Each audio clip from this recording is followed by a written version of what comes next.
The Holland Hound, or Hellhound. It's big, it's clunky, and it has terrible penetration in the monster mode. It's a hit or miss, basically. What this tank does is its statistics, its maneuvering, its turret turning ability, its track mechanics, and its rate of fire all increases or gets faster, gets better the lower the health you have, so the closer to dead you are. And so at first, you're not really a very good fighting machine, especially with your horrible penetration. A lot of the monster tanks you can't even really do much to until you get to their sides, and even then you struggle. And so basically this tank is almost like a suicide bomb. Is like, okay, cool, get me down to a low health, then I can actually start messing things up. But now that I'm low health and I'm big and I have no armor, you're gonna kill me very quickly. That's the Holland Hound. That's what it does, and it results in some very big games and also some not very big games. And I found that the best way for me to play this tank is to kind of YOLO, find somebody and just run into them and be like, I dare you to shoot me, because if you shoot me, I'm gonna kill you faster. Basically, if you don't have enough armor to deal with one of these and it comes after you, the best thing you can do is try to escape. That's the best thing you can do, because otherwise you're going to die. That's the Holland Hound. And there's not much more to talk about. Other than that, let's jump into some games. We're going to play in the Monster Mash, and then we're going to play in the regular queue. And hopefully have some good games so I can show them off to you and show off what this tank can do. This first match is going to be on, what is this, Hell's Highway. And this is actually the biggest match that I've had in this game mode thus far this year, and it is in a tank I was not expecting to, well, to have it in, but you're gonna see why once we get to late game, why we had such a big game. It's the rate of fire. We get down to no health, and that's what I do right at the beginning of this game, is I sacrifice my health as quickly as I can. But there's a kaiju. We can't pen the kaiju. We gotta get flushed into his side, but then there's also a Spectre, and so my plan right now is to fight this Spectre, let the Spectre dwindle some of my health, then I should be able to go after this kaiju and absolutely mess him up.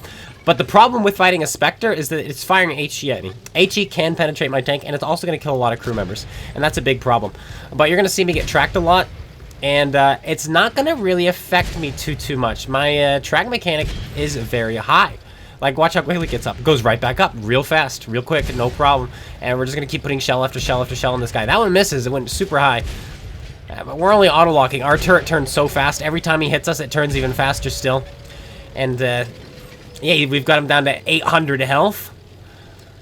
Can we keep putting shells in? He's coming back. Kaiju misses. We put that one to his tracks. The thing about the Spectre is it has 600 millimeters of track armor. We'll put one shell. There we go. Come on, a couple more. Put another one in. Such low alpha on this tank. 200 alpha damage. But, again, with the rate of fire, 2.1 seconds. He's moving on, so we're going to go after this kaiju. As soon as I go after the kaiju, I have a feeling the Spectre's going to turn back around, and he has. We're going to put a shell in the kaiju. We get tracked. Kills our momentum. We get hit again. Both of them sandwich me there. Aim for his tracks. We miss his tracks. He's got the small gun as well, putting shells into us. We're going to try to get around him. Oh, we get tracked again. And I was like, okay, son, do you really want to do this?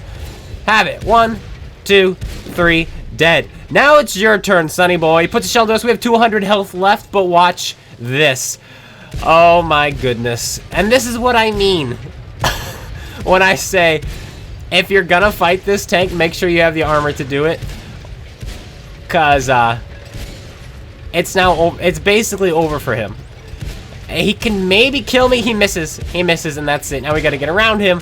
We've done all this work, killed both these guys. No, just kidding. The Spectre comes and finishes them off. And I'm like, are you kidding, dude? So I shoot my Spectre once. I did all that work just for my own guy to just be like, hurry up to save the day. I got you, fam. Yeah, get out of here. It is 5-5. The scores are even. We're up to 5,500 damage, and we're nowhere near done yet. Just watch what this tank does now that we have, what is it, 0.8 seconds on our reload. And then when we activate food, it's going to be even faster still. But 140 pen, 200 alpha damage. Golly, this tank has insane DPM. You can kill any tank in this game mode if you can figure out where to pen them rather quickly. But there's the Spectre, and watch my aim time too. Aim time, not a problem. Accuracy, not a problem. The issue being is it's a Spectre. And Spectres have a ton of track armor. There we go. Finally put a shell in and pen him. That one misses. I wish his shell velocity was just a little bit better. He puts another shell into us, meaning our DPM is going to be even quicker still. We're up to 6,000 damage. Hello, and dead. Ah, the Spectre gets him. One shot again. Spectre kills him. That Spectre loves to steal those kills, doesn't he? He's going to be like that basically this whole game. he's figuring it out. He's figuring it out. But don't worry. Let's see. Hey, Death Chariot. It's over for you, sir. Look at that. So fast, you can't even react. 7,200 damage. Now this guy. We put 3 into him. Just like that. Before he made it into cover. And he was already backing up. And we're not done. Now we're just going to go right here. And have fun. Done. 3 more. We're up to 8,400 damage. And all that's left now is the Revenant Panther. The Crafts Panther. The Zombie Tank. And we're going to be looking for him. Hopefully we can find him. Hopefully we can kill him. Hopefully we can pick up maybe 9,000 damage. Maybe 10,000 damage. But we're a one-shot, unfortunately. That last hit we took from the Spectre has knocked us to a one-shot. The Revenant also has 200 alpha damage. Now, we've got pretty good camouflage in here, so we're waiting around, waiting for the shot. Where's it going to be? Oh, my guy's fighting somebody up there. I think. And so I'm watching up there, seeing if any damage tickers pop up. Because if it does, that means they found him. There it is. Okay, he just got shot. So I'm going to move in. I'm going to try to find this shot. But where is he? There he is. I get spotted here. 1, 2, 3, 4, 5. That one bounces. He misses. We're up to 9,100 damage. Well, we're behind this tank now. And he's got the view range to keep us spotted. He misses us. Come on, miss us again. We want to get out of here. He misses again. Now the Spectre's fighting him. I can't see him. I'm just hoping. Maybe he's not looking at me. No, he's still looking at me. All he wants to do is kill the clone guy. And, yeah. Oh, he was a 2-shot, really? My Spectre misses. Spectre misses. Revenant is going in. This is a bit of an awkward engagement. Our Revenant puts a shell in, and our Spectre does it. Woo! He does it. Let's go, Spectre. He figured it out. Stealing all them kills and really struggling, but he did it. 9,140 damage, 1,200 base experience points in the Holland Hound. It's a more difficult tank to use because you do have to find weak spots. You do have to get to the side, and you do kind of have to just throw your tank at the enemy and hope that you pen. But that is game number 1. I have a game number 2, which is my second biggest game in this monster mode since it started. So Grim Graveyard this time. Prokhorovka reskinned. I'm testing my reload. This was earlier on in my playing. I wanted to see, what is it? It's 2.5 seconds before you take any damage. Which also isn't that bad. 4 shots. 24 rounds a minute. 200 alpha damage. We're talking 7,200 DPM. That's that's pretty crazy. 5,000 DPM. My bad. I did my math wrong. 5,000 DPM. But, I mean, still, that's really good. And it only goes up from there. We're playing kind of a traditionally, like a light tank at first here. Nobody really plays this game traditionally, but we're doing that to start, trying to feel out the enemy, trying to figure out what we want to do, how we're going to do it. I know, let's shoot the Spectre real quick. Okay, boom. 206 damage into him. We're going to pull back, no problem. But now we've got another Spectre. Spectres are annoying, man. But we're going to have a review on the Spectre, don't you worry. Any shots on him? Nope. There it is. Bounce. And the amount of times I bounce off of Spectres. Miss. A shot right in between them. Can I put a shell in him this time? Oh, he's committing. Well, if you're going to commit, sir, I'm going to commit. Because my tank wins. Anyone who commits against this tank is going to die. Even the Lycan will die. The Lycan may be able to put 6 shots in very quickly, but then I'm going to put a lot more than 6 shots also very quickly. He's dead. We're up to 1,300 damage. Did not take any damage in return, which means our DPM has not increased. But here comes a Bellerophon. He puts a shell into us. We put one into him. We missed the shell there. And he's coming after us. He's pushing us instead of pulling us, which is a bit strange. And he gives up on us because he realizes there's a lot of people around him. And it's like, okay, sir, fine. Taste my 5,000 base DPM. It's really, really good. I know my alpha is low. I know my pen is low. But, oh, that one bounces. Again, it's just like, you have to hit so flush. Now we're switching over to this guy. Bellerophon goes down, and you, sir, are not getting away. Come on. Fast shell velocity, it seems. I say that. It's 940. But it feels quicker than it is. Give him a little bit of RAM. Not only does it do more damage to him, it also increases my rate of fire because I just took some damage. And now we're going after the Spectre, and we're just going to close the distance on him. Poke up, put a shell in, pull down. Poke up, put a shell in, pull down. And we're up to 4,300 damage. Come here.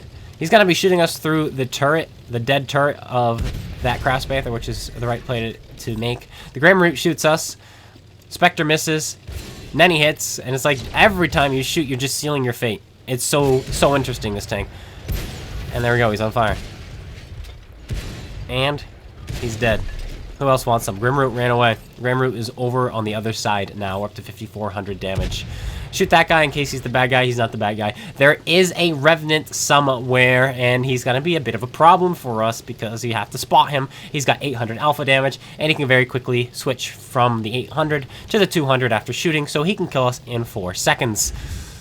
I'm not so sure I will kill him in 4 seconds. There he is. We see him. We're going to come up behind him now, and hopefully absolutely eviscerate him. Hello, he's looking. He puts it in. No, he doesn't. And watch this. Boom. Boom. Boom. Boom. Boom. Boom. Boom. Small blast, please. Small blast. Oh, it's a big blast. Okay, well, now my rate of fire is even faster, so have some fun. Boom. Doesn't matter. He's dead. Anyway, 7,600 damage, and I'm thinking to myself, can I hit 8,000? Can I hit 8,000? 140 pen? Is that his side? And it is. It's not going in. Maybe his lower plate. His lower plate is white. Okay, we'll just track him again. Right there. Track. Hey, we tracked him. Track him again. Okay, I'm thinking to myself, this is awkward. That is a lot of armor. And he's going to be a bit tricky to kill. But at this point, this was becoming my best game of the year in monster mode, and I'm like, I want 8,000 damage. Maybe my HE will do something. No, now he comes out. Now we have a shot. And I'm like, but I just switched my ammo. Oh no, I'm reloaded in less than a second, so it's no big deal. Gonna try and move in over here. Oh, there's a side shot. Yes, please, I'll take that. And we set him on fire. Will he tick up to 8,000? He does. He's up to 8,000. We're up to 8,000 damage. Woohoo! Big game in the Holland Hound. Can we get any more out of him? I'm hoping he's not going to be facing me and he's going to continue to just drive down and try to escape. However, he spots me first, and he's not. He was coming my way, and we die. And it takes my team quite a bit to kill him because of his health and armor. But the Revenant picks him up nonetheless. How much experience do we get this game?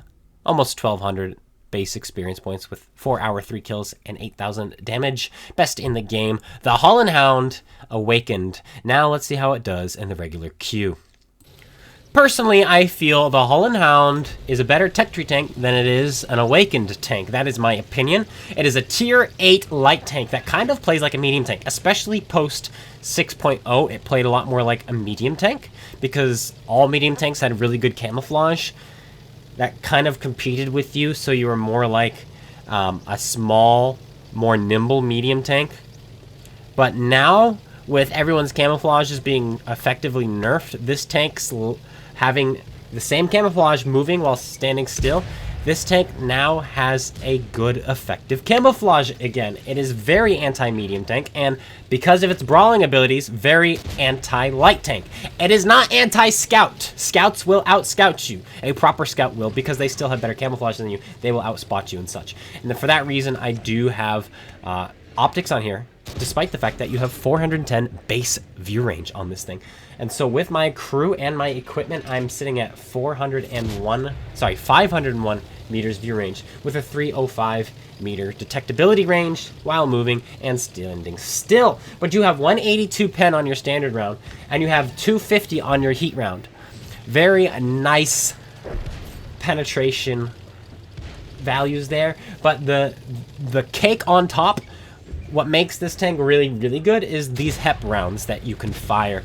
You've got 202 millimeters of penetration with 320 alpha damage. You have the same DPM as the pre-buffed T62A firing these shells off, and you're a tier 8 light tank. That is why you are so good at being anti-light tank. You can go toe-to-toe even with some tier 9 light tanks if you're able to pen them with your HEP rounds because you have over 3,000 DPM. So that is really, really cool indeed. But another thing that makes this tank so great is it came out back when light tanks had scout matchmaking, meaning your tier 8 light tanks got matched up like tier 9 mediums. You were never going to be top tier in your light tanks, or at least you were never going to fight tanks 2 tiers lower. Sometimes you were top tier on very rare occasions, but that's because those counted as tier 9 games, because the lowest tier was tier 7. The game, or the tier of games, are based on the minimum tier in a game. So if the minimum tier is tier 7 in your game, then it is classified as a tier 9 game according to the matchmaker. If in case you didn't know that, meaning a game that is the lowest tier is tier 9, that game is actually counted as a tier 11 match. A full tier 10 game is classified as a tier 12 match. Just a little bit of trivia you might not know. That's how the matchmaker looks at it. And so I thought I'd let you guys know about that so you're not confused when we play the Lycan coming up, because that's going to be a video soon as well, and that one also has very unique matchmaking. But enough of that. We've just gone through the history, kind of. Let's actually get back into the history, because I kind of jumped ship to explain some things so that, you know, you might understand in case you did or didn't. This tank came out back when light tanks had scout matchmaking, and so this was a tier 9 medium tank, technically. It was a tier 8, classified as tier 8. Then came tier 10 light tanks, and they got rid of scout matchmaking. No more scout matchmaking. If you're a tier 8, you get matched up like a tier 8. If you're a tier 9, you get matched up like a tier 9. If you're a tier 6, you get matched up like a tier 6. And so a lot of light tanks moved up tiers. The Bulldog went from tier 7 to tier 8. The LTTB went from tier 7 to tier 8. The T49 went from tier 8 to tier 9. That makes sense. This is a premium tank. It did not do that. It instead went from tier 6 to... Sorry, it's not tier 6. From tier 8 to tier 8. It didn't move. It stayed. And so you electively moved down from tier 9 down to tier 8. And they buffed the engine power by 40. Barely, not much. All the other light tanks got massive engine buffs. This one did not get that, and it's fair. So you're a lot more sluggish than the typical light tank. Like if you compare this to the Bulldog is sitting at like 30-something power to weight. You're only at 28 horsepower per ton in this tank. So you are definitely a bit more sluggish for sure. I'll admit that. And that's another reason why this tank oftentimes gets compared more to a medium tank. But now you kind of know everything. You understand the matchmaking, why this tank is so good, because it was balanced as a tier 8 scout, meaning tier 9 matchmaking. Then the matchmaker changed, and this tank did not get nerfed. It remained the same. And so it's a really good damage dealer. It punishes very quickly. Basically everything and anything. And I would pull this out easily. I'd pull this out into tier 10 matches. I'd have a good time. But tier 8 matchmaking isn't that terrible these days. I find myself top tier a lot in tier 8. It seems. And hello, sir. And you're dead. So that's the history behind the Holland Hound. As we pick up a finishing kill there. Bringing us up to 1900 base experience points, 4600 damage, and 5 kills. And there's another thing that I want to touch on in this tank before we jump into the next game. Silver earn rate is 40%, one of the lowest of the tier 8s. That is actually the lowest. But it has a 50% commander XP earn rate. This tank earns more crew XP than any other tank in the game, really, other than the blue steel ones, whatever those ones are called. So it makes good XP for your crew if you're trying to train crews. If you're using this in the pubs right now because you get double experience in your monster tanks in the regular matchmaking, then you get another 50%. You could really train some crews.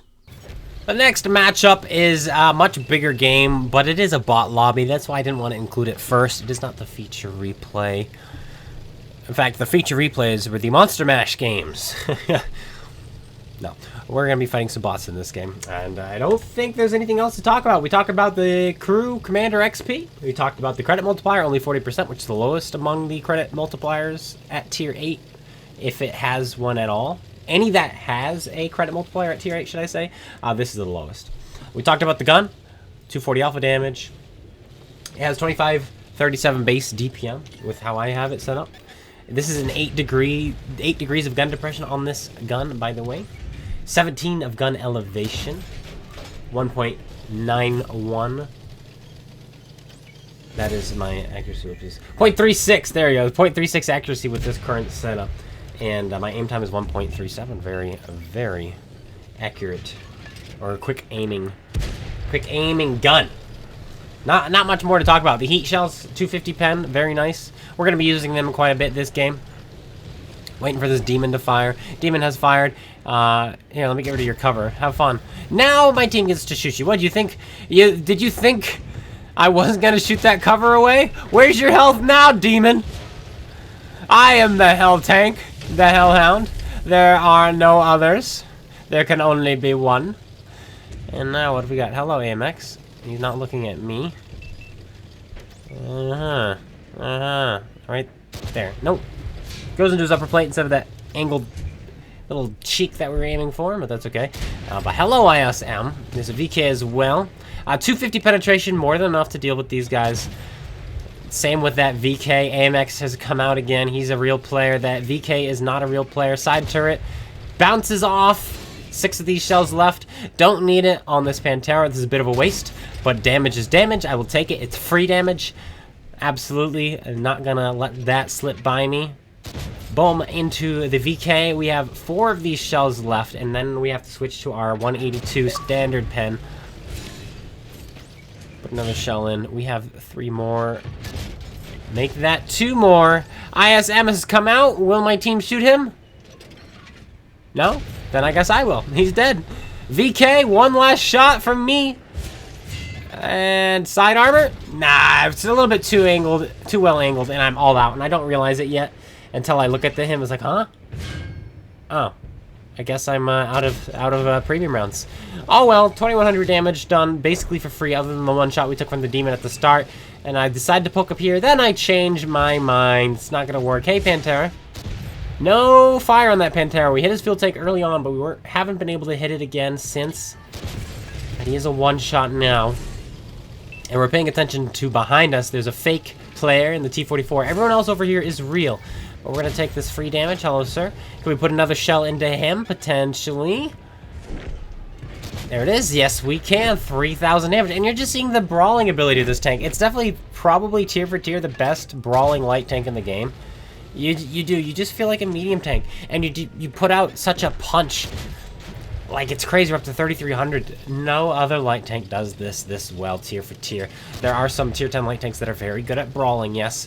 But just, man, I don't know. I really like this one. It's a pleasure. It might not be the best pick in the Halloween mode, like to play in the Halloween mode. But otherwise, I mean, for the tech tree, it's amazing. 350 alpha damage there. We were firing our HE. You're going to see it come into play here. We put another shell in. T-44, hello, sir. I'm hoping to have the back end of his tank. We do not, so we're going to move on. Oh, there's a corner here, and then that's not going to work. Let's try out here again. The T-44 has turned toward us. Put a shell in his drive wheel. It is time to move on. Let's go this way.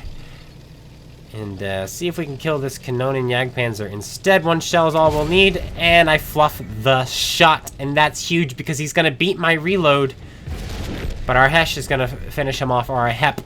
And he is now dead. 4,300 damage. Time to get out of here. I don't think I can fight the Bellerophon because the T-44 is a fake player. And I don't need to fight this T-44 because my team is coming in. We have a T-54E1 who's almost full health. That's going to be very, very helpful. But they have an SFAC and a Bellerophon who's been playing very, very well. T-44 is a 1-shot now for a T-54, and he does go down. It is now a 3 versus 2, but one of my tanks is not a real player, and they have an SFAC. SFAC has not been spotted yet. Where could he be? I want to clear the map. I want to make sure I find him and get him out of the game so that we don't have to worry about him shooting my team. The only way we lose this game is if that SFAC eviscerates my poor T-54E1, because that VK is not a real player. He doesn't count toward anything.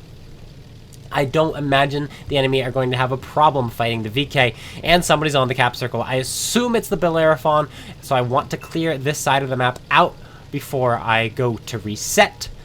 However, if 2 tanks jump on right now, we will probably not have enough time to get back, but my team should.